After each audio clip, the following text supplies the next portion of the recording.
On. It's on. All right, it's 5:03 p.m. This is the Town of Dewey Beach Investment Committee meeting. We'll start with a roll call. Brian Prevor, Chairman of the committee.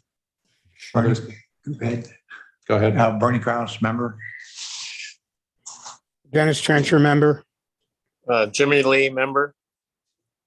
Okay, and we have a quorum present. And do we have Commissioner Gibbons? I'm here. Very good.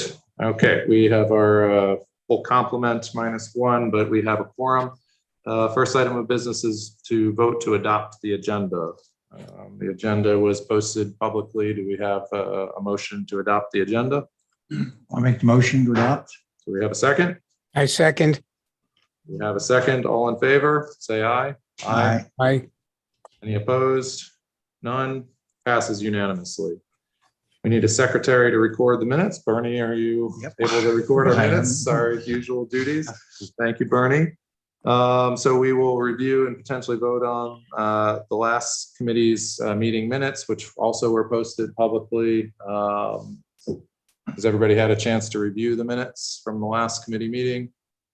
Yes. Do we have a vote to adopt the minutes from the previous meeting? With a motion. I'll make the motion. We have a motion. Do we have a second? A second. We have a second. Take a vote. All in favor, say aye. Aye. Any Aye. opposed? None opposed. It passes unanimously. Our next item of business would be for the town manager's presentation of the financial need budget status for the remainder of the year. I understand that Sheena is going to be presenting on that. Sheena, are you able? Yeah. Basically, things are amazingly looking right on schedule for everything. Everybody's been keeping expenses low. Our revenues have been hitting target or a little bit above.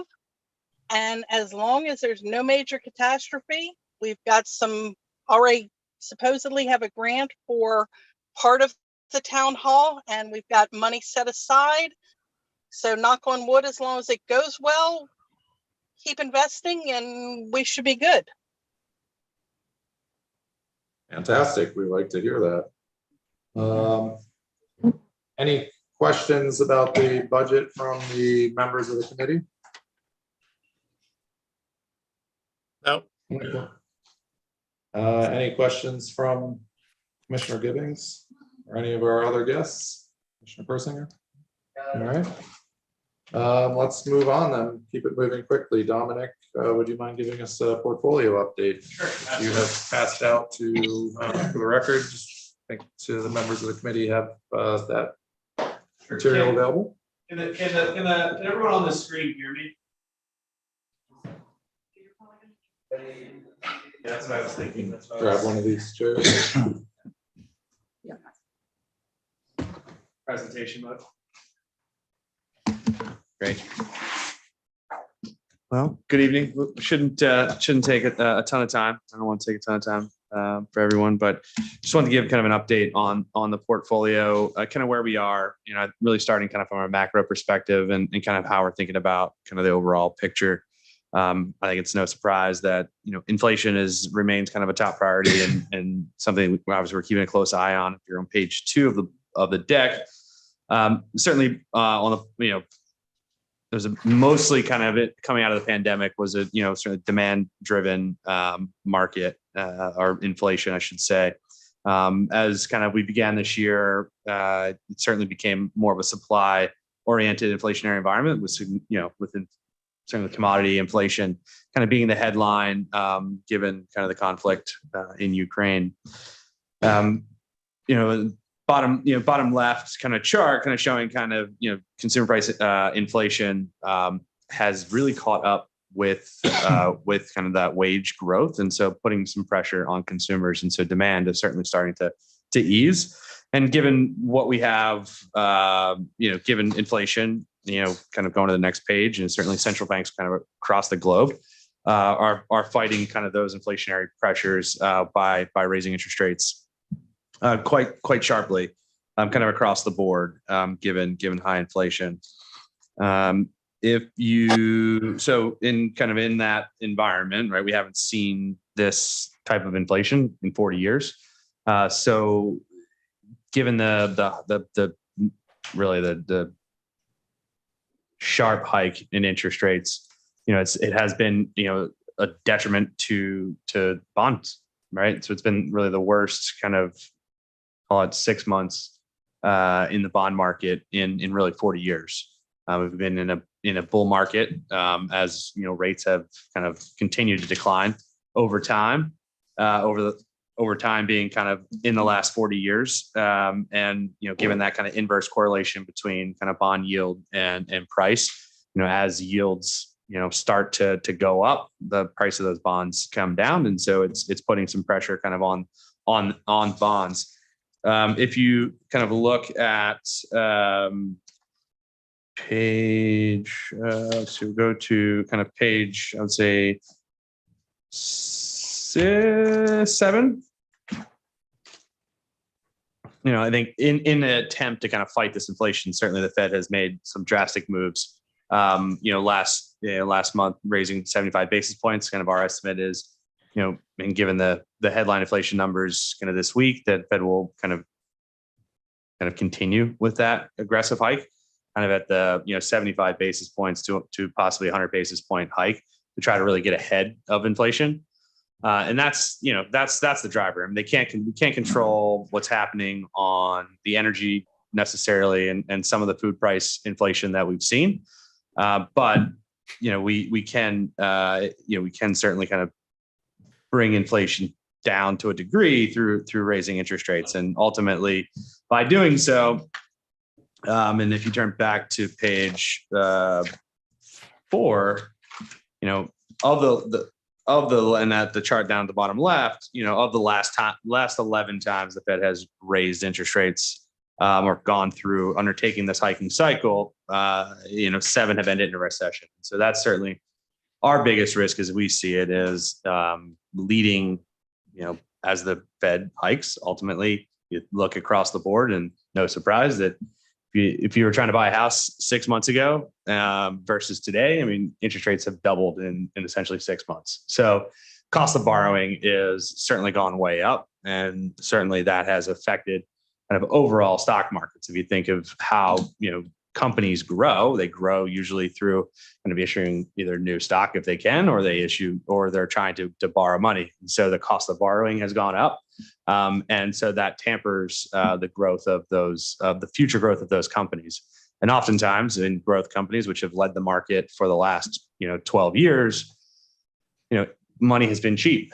And so people and investors were willing to kind of pay up to, for that growth. But now that growth is ultimately hampered, it has put pressure kind of on markets, on stock markets, not only here in the US, but more globally.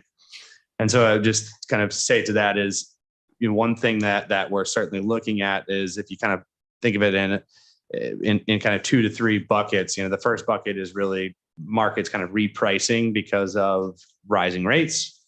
And really that second bucket is, given those rising rates, can companies either, pass kind of price inflation on to consumers and manage kind of their margins that they have on their particular products. And so certainly a flight to quality has been kind of a driving force.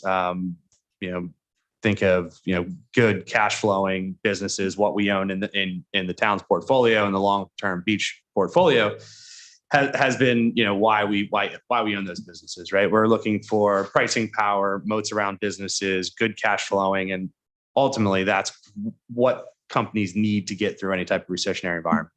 And so very, very focused on that. The growth side of the market has sold off significantly. I'm sure most people have seen that. No surprise there, and not much different than the last time we spoke.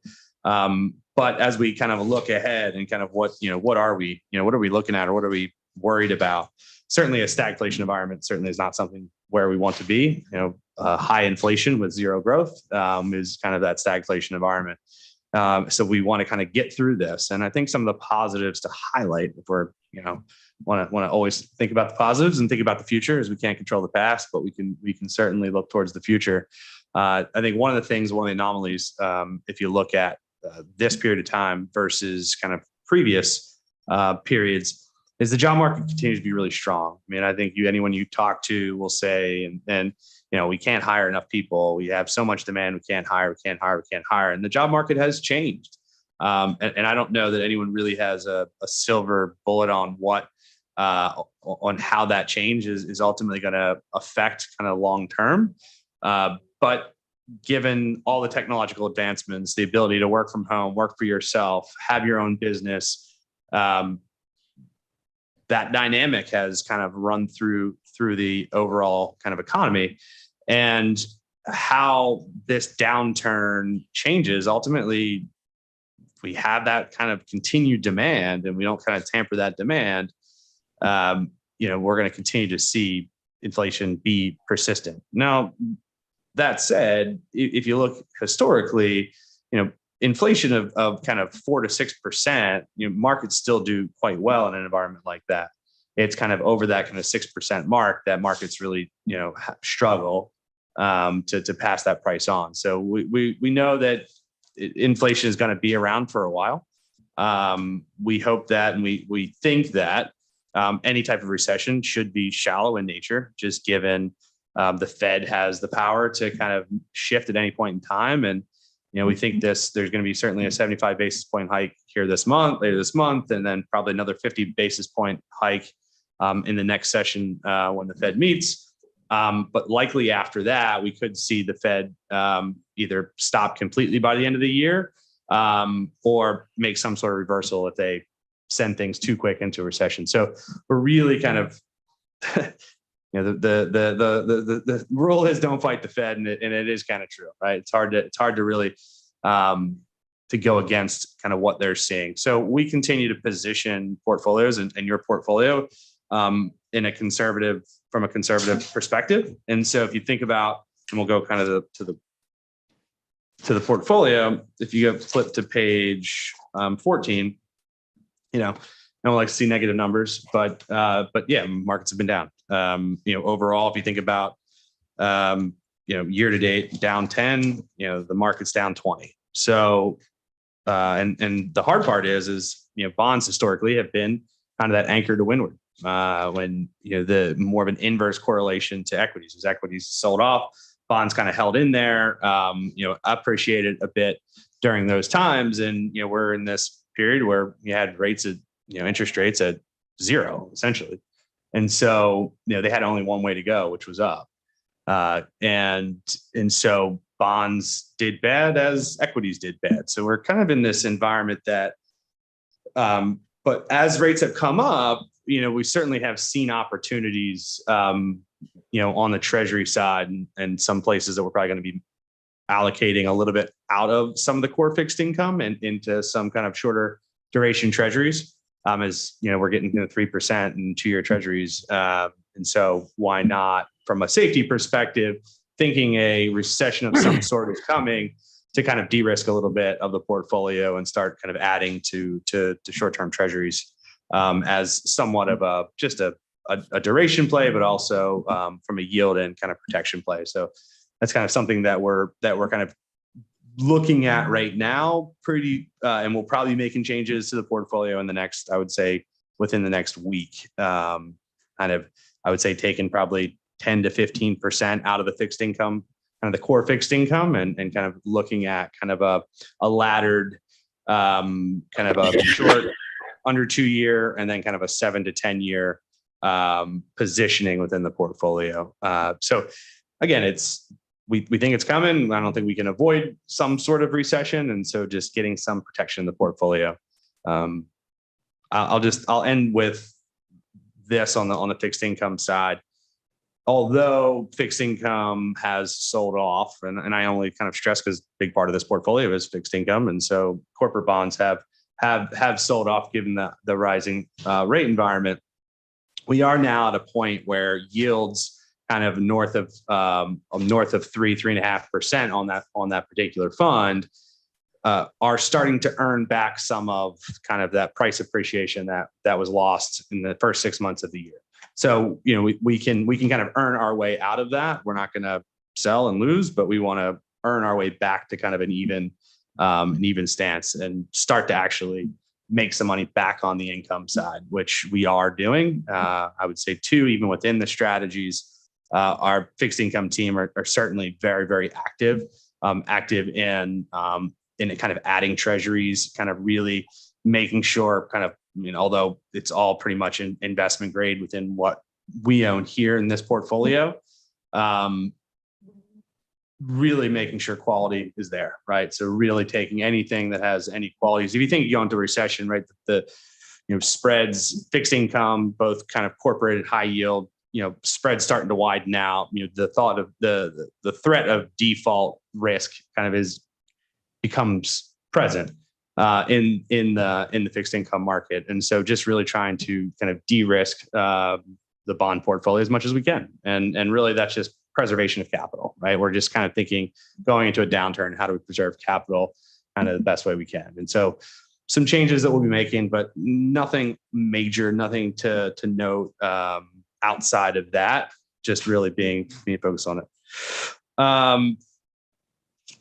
So, I mean, on the equity side, majority of the equity portfolio is still in the flex equity portfolio. Long term, I'm on page 15, by the way. The separately managed equity portfolio is the flex equity. Still long-term performance, is beating the benchmark. Certainly short-term performance has been a little underwhelming. But look, I mean, when the market rolled over, kind of coming into 2022, basically everything sold off. I mean, there wasn't much that didn't get hit. And so quality sold off significantly. And certainly the portfolio was affected by that. We look at things on a long-term basis. So in our mind, a one year number is not indicative of kind of long-term success. And so we want to continue to underwrite that portfolio.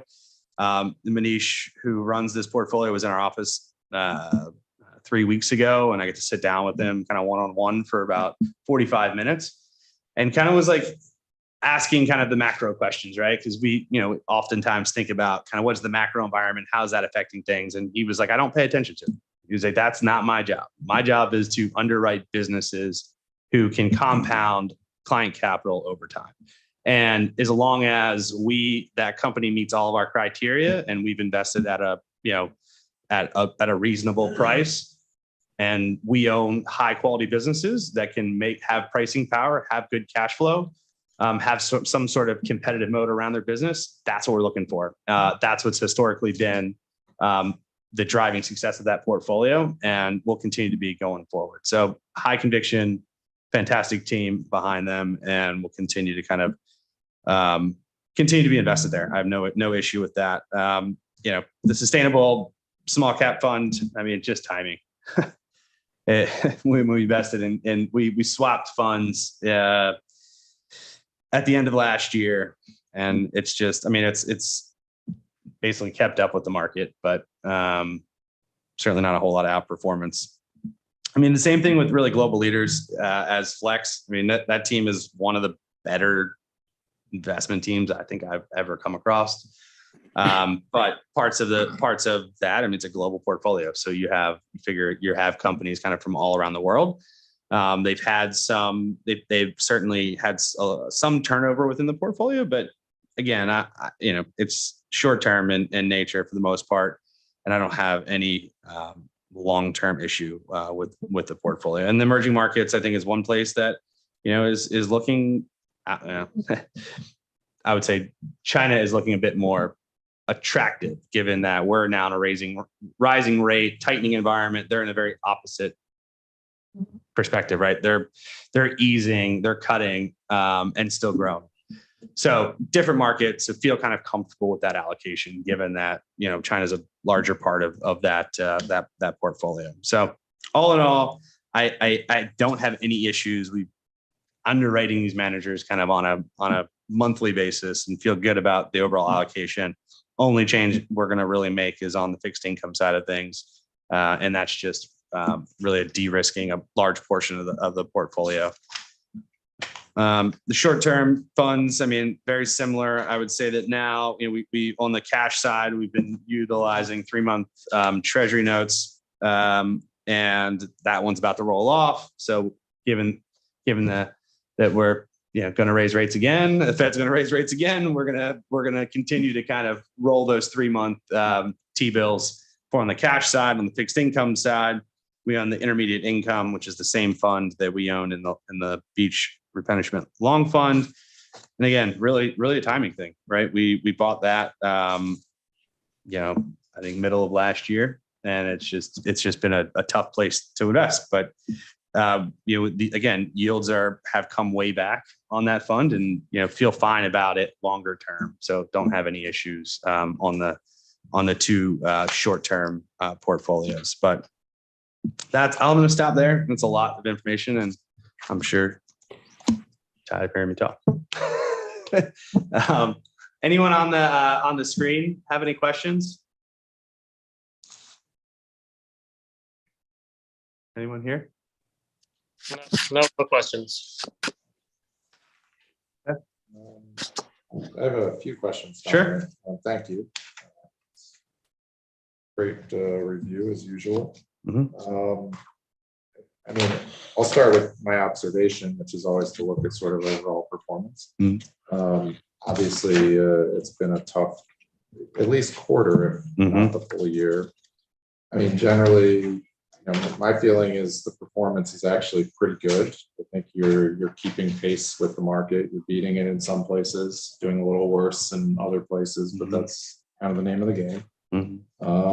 Overall, you seem to be tracking your benchmark, or slightly beating it in some respects. So, you know, I'm satisfied with the overall work that you've done. One question is, you know, what is it about, you know, this quarter in particular seems like it was brutal for us. It was brutal for everyone. Yeah, I mean, it was. But you know, typically you've often way outperformed the market. This quarter you're underperforming it a little bit, which is not a knock. I mean, you win some, you lose some. But just curious, like if there's anything in particular that stands out about this quarter. I mean, did we go astray in some way, or is it just No. sort of the bad luck and It's bad just timing? the bad luck and bad timing. I mean, if you go back to 15, you kind of look down the quarter to date numbers, you know, relative each one of the investments relative to the benchmark is either kind of at or slightly beating, although negative on a relative basis, has done well. And so actually I would say the first quarter of the year, it was a little bit more irrational. It felt like the last quarter was a little bit more rational. And so better businesses actually held up, you know, even in June, which was, you know, pretty bad month. And so, I mean, if you look back at kind of, you know, overall numbers, you know, year to date, S&P's down 20, you know, Russell 2000 small cap index down 23.5, quarter to date, you know, down 16.1 on the S&P, 20 on the year. So, I mean, really in the quarter, you know, it's 3/4 of the, you know, downturn was in essentially the second quarter. Yeah, so with the flex equity portfolio, the number that sticks out for me on that one is the trailing year. Yeah. And I know you have high conviction in the manager, but I'm curious, you know, that one over a year is a pretty decent snapshot. A lot happened in the last year. Yeah, I mean, a lot has happened in the last year. Yeah, I mean, I think that's active management, right? And in a time where we already kind of saw, you know, a year ago, inflation start to, you know, be, you know, prevalent. And there was a lot of irrationality kind of in what people were paying up to buy last year. And so quality was less in favor and high multiple, high growth was more in favor. And that just, you know, it's everyone was riding the escalator up, and then the Fed kind of steps in and says, hey, we're going to start raising rates. And all of those companies were down. I mean, you look at Netflix, look at Adobe. I mean, a great company in Adobe down like 65-70% from its highs. I mean, it's just it doesn't always make sense, but I mean, Adobe's down 60-70%, and it's still trading at a 30 forward PE, price to earning ratio. So I mean, like, multiples have come way down, but still trading at extremely high multiples on a historical basis. So it's just knowing businesses really well. And there's going to be periods of time where those companies that you own, although long term and they're picking companies for a 5-year, right? I mean, they're looking at how can we compound capital over a 5-year time frame, at a double-digit clip. I mean, and that's how they're underwriting. So there's gonna be times where that company doesn't, a quarter or two that company doesn't, meet expectations. But as long as the conviction is still there, then they're going to continue to own it. And so that just happens with active kind of concentrated portfolios. And so we've outperformed by that much, and we can underperform that much as well. Hey guys. Okay. I mean, I agree. I mean, there wasn't one thing that stuck out, Brian. It wasn't any one thing that was like, oh my gosh, they made a huge mistake in this portfolio and it underperformed. The last year, you figure you had the last run up, and then you had the whole fall in that year. So it's a really hard. I mean, you look at a chart up, and it's almost. I hate to use the word comical in a market that's down, but I mean, it's just doesn't make. It makes a whole lot of sense, right? I mean, there was a ton of liquidity in the system, and we printed over $6 trillion and passed it out to everyone. Right. So people were selling companies, and we had, I think towards the end of last year, I would say 8 or 9, entrepreneurs or people who worked for large companies that were sold, right? I mean, all the companies, think about the private equity money that was in the market, just buying companies at high multiples. And so you had a lot of people, cashing out, and it's, that's what happens in this type of environment. We haven't seen it before. We've never printed $6 trillion before, in a, coming out of the through the pandemic. I mean, this is new territory in a lot of ways. I know we try to compare it to, compare it to the 70s, compare it to Volcker, compare it to all these things, but the world looks a lot different than it did in the 1970s. And the entire world looks much different, much more connected today than it was then. And so what was then, it looks like on paper very similar, but I mean, given the amount of liquidity in the system, given what the Fed has done, I mean, we're still living through the greatest experiment in U.S. history. Doing what we did coming out of the financial crisis and printing as much as we did. The Fed buying and Fed sitting on $9 trillion. That's a lot. I mean, I did an analysis not too long ago, looking at kind of what that debt looked like, and as they're continuing to roll off, starting kind of at $90 billion a month, what does that look like, and how do we kind of get through that, right? Because if that rolls off, then that means the U.S. government has to issue new debt, right, to cover that. However, we are in an inflationary environment, and U.S. government's receipts have gone way up too, right? And so there's a chance that some of that gets paid down as the Fed's rolling off, and I think that's what the Fed's seeing. I mean, the quote unquote soft landing is hard to see. However, there are a lot of inputs that go into all of these numbers. I mean, I don't think there's like 1,000 PhDs or something like that work for the Fed. I mean, I can't say that I'm smarter than all of those people, right? So they're seeing it, they're looking at it day in and day out. And some of those factors of, dollar now at kind of all-time highs, essentially now at parity with the euro. I mean, I don't remember ever being at parity. It came close a couple of times. But that dollar strength is oftentimes leads to a recession. I mean, there's plenty of charts out there that kind of show different points of time when the dollar has risen this much, and that's because we're raising rates faster than anyone else. And that's and so there's a lot going on under the surface, and we don't know, we can't predict what's going to happen in the future. But what we can control is the portfolio and how we're investing the portfolio. I would say that the next year is going to continue to be pretty choppy.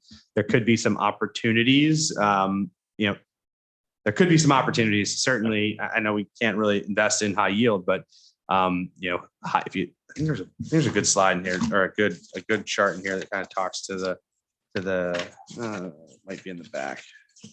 Oh no, it's page 10. So if you look at page 10, that bottom left chart, you kind of the widening of high yield and investment grade spreads, and you can kind of see that the big U as we're starting to kind of rise, but those dotted lines are the 25-year kind of median spreads for investment grade and high yield, and we're not much above. Right, so that's the bond market saying there's not a whole lot of default risk out there at the moment. And so, until that happens, we wouldn't opportunistically, buy into high yield, and we can't. The investment policy statement doesn't allow us to. But in other portfolios, if spreads widen out that much as they did back in 2016 when we had the oil companies and the price of oil come crashing down.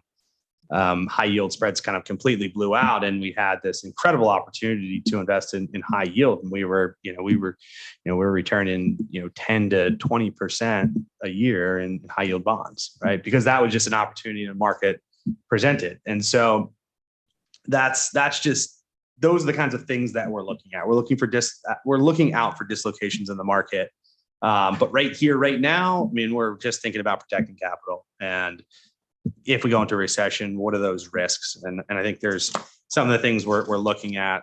There's a couple, just for y'all, and I don't have to go through it, but on page 11, it's just kind of like the things that we're thinking about, kind of going forward. What are we watching? How does inflation react to the end? Well, how does economic activity as the impact of rising rates matriculates through kind of the global economy? This is, almost certainly, going to slow economic growth, but we don't know to what extent. A slowing isn't bad necessarily. Coming to a complete halt is bad. So, we're trying to kind of figure out how that, watching to see kind of how much demand is actually tampered. And so the bottoms are just kind of things that we're looking at. Certainly geopolitical risk we can't control. So, unfortunately, the war in Ukraine is horribly unfortunate, and certainly it's put a lot of pressure on food and energy globally, and certainly Europe has probably felt that more than anyone. But we can't control that, and so there's certainly a lot going on the energy space, and we think we're likely energy prices are going to stay high for longer, which means we're going to see inflation be persistent for some time. And so all that leads to the Fed raising rates, continuing to raise rates for the time being, until which point demand comes off enough to where it relieves some of that commodity pressure and ultimately slows inflation. We have seen that though. We had a hot print on Wednesday of 9.1 on headline inflation, but then when you look underneath, kind of core inflation, kind of ex food and energy, it was in a 3-month decline. And then come fast forward to this month in July, we've seen commodities sell off significantly. And so from the highs of oil of 130, we're down in kind of the mid 90s now, mid to low 90s. All of kind of the other commodity baskets are down 30-40% from their highs. So we are seeing some of this ease kind of come through, which is good. They're good signals, but we're not out of the woods yet, and we'll continue to kind of monitor and continue to make kind of conservative moves in the portfolio, and that's kind of what we're doing. Nothing drastic, but on the margin, making a few changes. So one other question is sort of, I guess, macro strategy. You said that you're working toward capital preservation Yeah. Now I dovetail that with two other observations. One, in the flex strategy in particular, the manager has high conviction. His company's sort of long-term investor looking to compound investments there. I mean, it's sort of the old adage: if you liked it at 100, when you like it better at 50. So should we be plowing more money into? Not yet. Okay. Not yet. I think this quarter is going to tell us a lot on earnings, right? Because I think the first part is re-rating, right? Is the re-rating due to the higher rates, and so that cost of borrowing. The second part is earnings, right? Is kind of the other part of that. So prices come down. Now it's the other side of that equation, which is the earnings. And so if earnings come down, and I think last I saw kind of projections were kind of earnings of the S&P to come down like 8%, then that means multiples then are going to move higher, which ultimately means price comes down. So that's likely to be kind of that second leg of the market. And so we're still looking for more downside. And I would say that where I'm kind of putting equity money to work in multiple portfolios for clients, where I've gotten new money coming in the door, I've kind of put half in, I would say, over the last kind of 3 to 4 weeks. And now I'm kind of just waiting. I'm just kind of being disciplined, like every month, just putting a little bit more to work. And then if we get, another 10% down, then I'm probably going to be stepping in. But yeah, we're likely to see we could see another 10 to 15 if earnings continue to, disappoint. So, but again, the consumer, which makes up most of GDP, a good chunk of GDP, consumers are in pretty good shape. I mean, yes, savings rates have come down to kind of, historical, I would say, averages. But the debt side of things, I mean, personal debt, how many people refinance their homes over the last 2 years at really low rates? I mean, a lot of people. So the majority of housing debt, which is the majority of people's net worth, is at really kind of historical low rates. And so that's good, right? So the consumer is still doing fairly well. And that's ultimately what we're looking at. Does that play through to company earnings? And does that still continue to kind of hold up? And again, not like backward looking earnings. The market always looks 6 months out. And so we're really looking kind of for that forward guidance of what are they seeing? And, on the private side, we certainly have a lot of CEOs that are clients, and we have a lot of kind of talk inside of our firm. And we're doing a lot of channel checks with different CEOs and private companies and see kind of what are they seeing. And most of them have said they've been able to pass through price. Most of them have been able to still can't hire enough people. So all kind of positives to say that demand's still there. And they don't see, a lot of people are saying they don't see it. They don't see the recession on the business side. So again, all that leads to uncertainty. And when there's a lot of uncertainty, the market doesn't like uncertainty. And that leads to, there's been no capitulation in the market, right? People haven't really capitulated at all.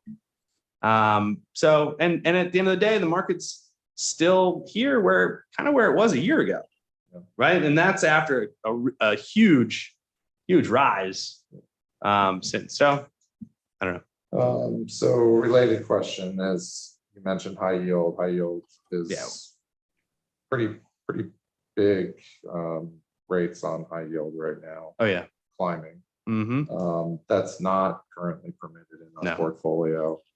Is that also an area to steer clear of for now? For now, and give it time. Yeah, because it's right. I mean, you're buying as rates are continuing to rise on that side, and so you're just going to lose money.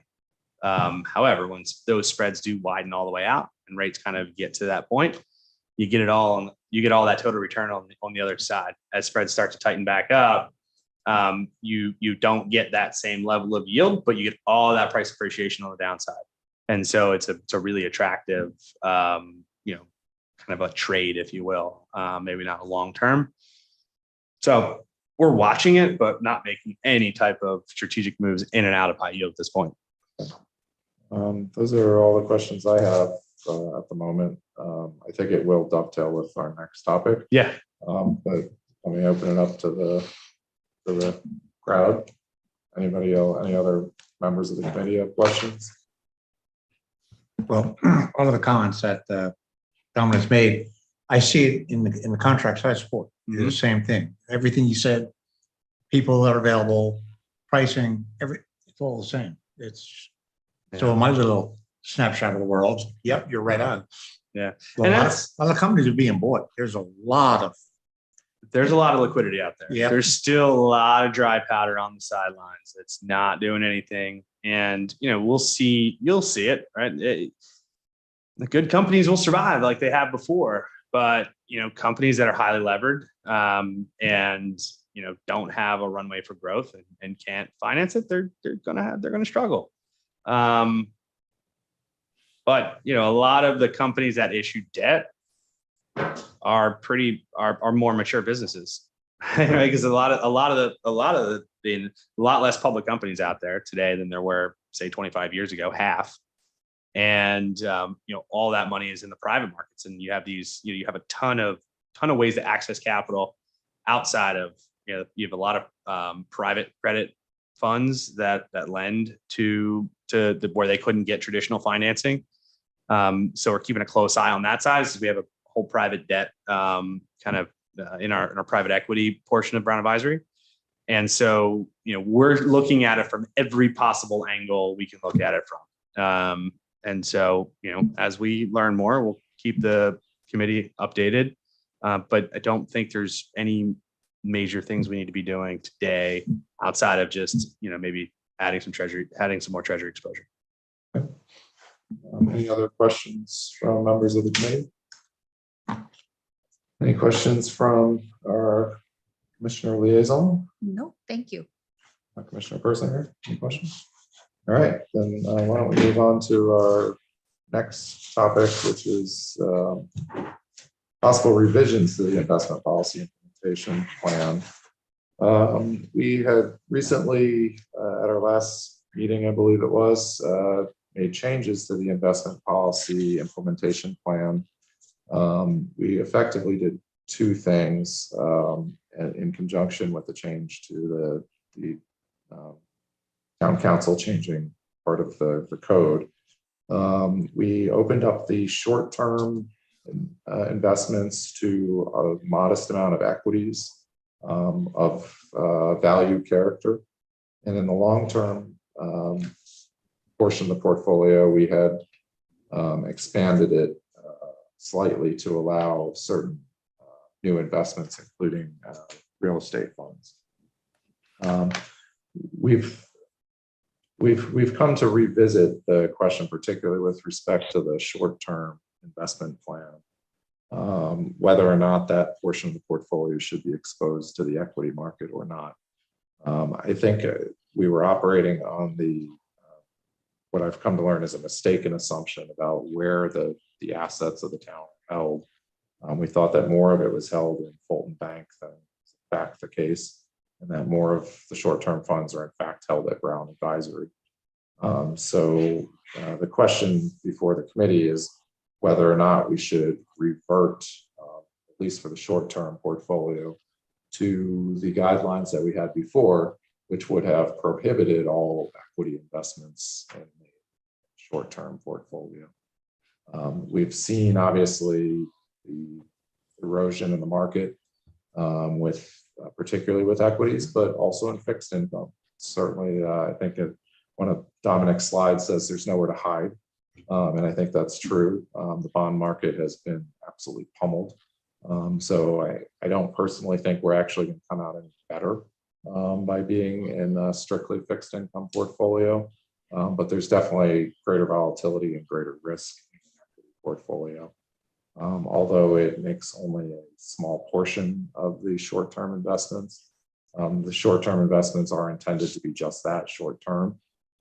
So question to the committee is whether we should go back to what we had before, which is the short-term portfolio is allowed only to have fixed income and cash investments. I'll open that up for discussion. Thoughts from the other members of the committee? What, offhand, what's the dollar amount in that short-term equities, in short-term equities? I think our current allocation, Dominic could speak to it, I think is actually zero. There's zero.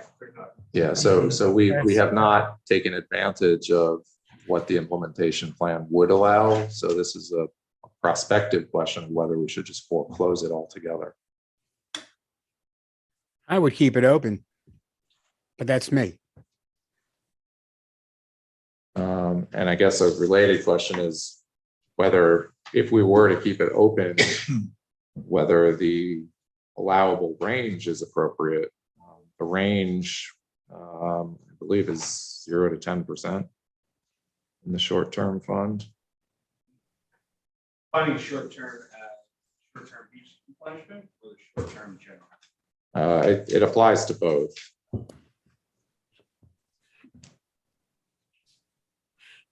I would just, we have one of the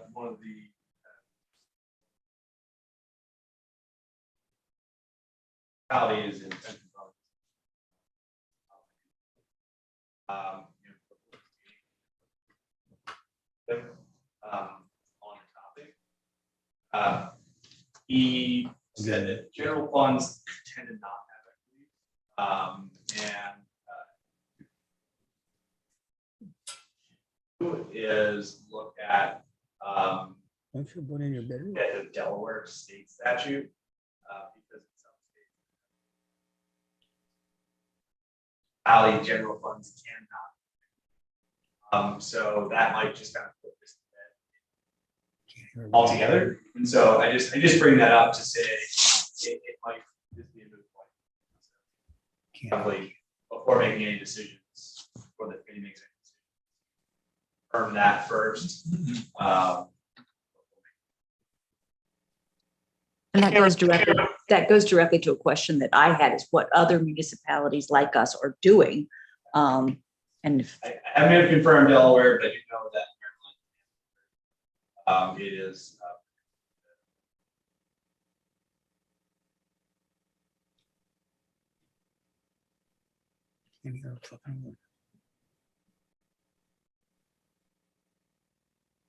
Well, from a matter of prudence, it may be, even if Delaware permits it, it may be better not to be an outlier compared to our neighboring states. Yes. We don't have a huge surplus of funds. We don't have money necessarily to gamble with. So maybe we should be on the more conservative end of the spectrum. But, Commissioner Persinger, you had a question or comment? Yeah, I'm just wondering if it would be useful to talk about, or to have a clear understanding of where this position, the short-term position, fits into the overall financial picture for the town. And it is part of the general fund. That's how it was created. Generally, I think those monies were transferred to Brown Advisory because we have budget surplus. But what we did when we created our general fund balance policy was we created a rainy day fund, which is equal to 6 months of operating expenditures. That initially was about $1.8 million, and it's now up to almost $2 million. The lion's share of that rainy day fund is the short-term position that we have with Brown Advisory, is $1.34 million, I believe. So that is all general fund revenue. And the other part of the general fund balance policy was to have an unassigned fund equal to 2 months of operating expenditures. And that, I think, now is about $590,000. And that is That Fulton Bank. And that's a full, yes. The other short-term money, the beach fund, is not general funds. That's a totally separate fund. So the policy that I think that would apply to short-term funds in the beach replenishment fund could be a different policy than you have for the $1.34 million that came from general funds. So I just want to make that clear, because we did, for whatever reason, we as commissioners and the town didn't communicate a clear understanding to your committee of where all of the money resides and what it was intended for, uses were for. So I just want to make sure that was clear. Yeah, I think that is very clear now. So, I mean, I suppose we would have the option, depending on what Delaware state law is, we would have the option of creating an implementation plan that segments short-term general funds from the beach replenishment fund. But I personally, I don't think it's a sufficiently large balance that it would make any difference. And we're talking about a 0 to 10% allocation to begin with. So it's maximum 10% of the beach portion of the fund is not a lot of money. That's just my 2 cents on it. Any other comments from the committee? I did look, I tried to find out what some of the other local towns are doing. And well, I will say that Dewey's website is a lot easier to find information on than, let's say, Rehoboth. But I did find there one comment from on Rehoboth in their 2022-23 budget. They talk about their investment policy. They don't have any equities.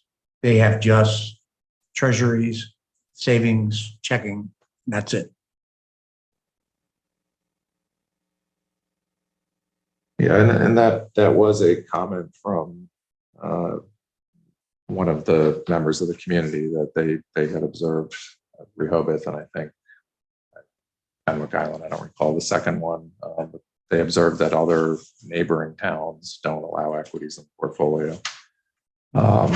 I think my personal recommendation is in the interest of not being an outlier, at the very least, notwithstanding whatever Delaware law says on the topic, it would be just to revert to no equities in the short-term portfolio, particularly given that a very large chunk of that portfolio is the general fund and the rainy day fund, in particular, which, I was under the misimpression that it was at Fulton, which it's not. So with that in mind, my recommendation to the committee would be that we revert to no equities in the short-term component and, consider revisiting that down the road if the balance grows, hopefully. And maybe in the future would make sense to have a separate policy for the beach portion of the short-term fund. But at least for the time being, I would recommend we revert to a policy that excludes equities in the short-term component. You want a motion for that, or see what people think, any further or discussion on that topic?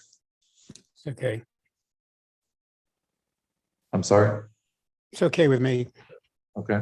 In this market, we could always move to equities in the future. Yeah, I mean, there's nothing to prevent us from revisiting the topic again, but at least in the short term, I think it gets us to the right place. Is there a motion to revert the investment plan on the short-term fund to remove equities from that portion of the portfolio? Remove allowing equities. There currently aren't any anyway. I'll make the motion. There is a motion. Do we have a second? I second. All in favor, say aye. Aye. Aye. I believe it's unanimous. Any nays? Hearing none, it passes unanimously. Commissioner Persinger? You are removing that from the implementation plan, correct? Correct. It still will be in the code, just so you understand that, and it still will be there unless you provide us with a recommendation to change that as well. Okay. We may need to make that same recommendation to the town then. Any further discussion on that topic? I suppose from my perspective, for the interest of not having to do a lot of research on Delaware law, if we're going to take it out of the plan anyway, we could take it out of or recommend that it be taken out of the code as well. Any other thoughts on that? I like consistency. Yeah, I mean, for what it's worth, from my perspective, Commissioner Gibbings, it's not that terribly difficult to make the change. We've discussed the topic once before. I think everybody understands the issue. If we had to revisit it again and open it up a second time, we could do that. It's not a heavy lift. And I like your point about consistency. I think that's absolutely right. Any other comments or thoughts on that topic? Is there a motion to make a recommendation to the town to remove the equity portion of the town's investment policy, which is in chapter 24, essentially to revert to the original language with respect to short-term investments? I'll make the motion. The motion, do we have a second?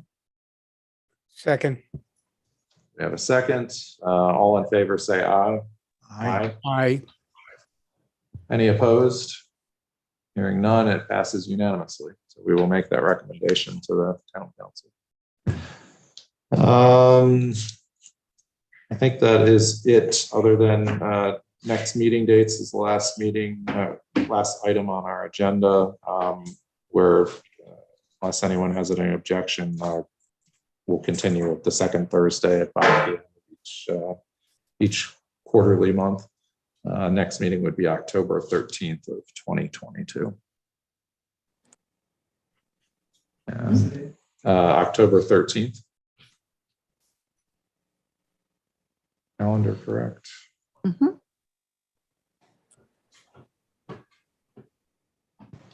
Are there any other topics of discussion from the committee? Nope. All right, hearing none. Hearing none, I think our business is adjourned. 6 o'clock on the nose. Thank you. Excellent. I know.